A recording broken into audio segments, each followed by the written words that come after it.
آہستہ آہستہ رشتے دبلے پڑتے گئے۔ دوست مصروفیوں کی اوٹ میں کہیں گم ہو گئے، اور فون کی رنگ بھی اب صرف اشتہارات یا غلط نمبروں کی حد تک محدود رہ گئی ہے۔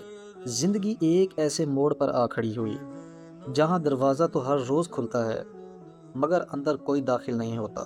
کبھی جو محفلیں رات گئے تک جاگتی تھیں، آج وہی کمرہ خاموشی اوڑے سو جاتا ہے۔ اب ساتھ اگر کچھ رہ گیا ہے تو چند پرانی تصویریں، کچھ ادھورے پیغامات، اور دل میں محفوظ وہ آوازیں جو کبھی بہت اپنائیت سے نام پکارتی تھیں۔ یادیں بھی عجیب امانت ہوتی ہیں، نامکمل طور پر ساتھ چھوڑتی ہیں، نامکمل سکون لینے دیتی ہیں۔ زندگی شاید یہی سکھانا چاہتی ہے کہ لوگ بدلتے ہیں، وقت بدلتا ہے، مگر جو دل میں بس جائیں وہ کبھی مکمل طور پر رخصت نہیں ہوتے۔ وہ یادوں کی صورت میں ہمارے اندر سانس لیتے رہتے ہیں، آہستہ آہستہ اور خاموشی سے۔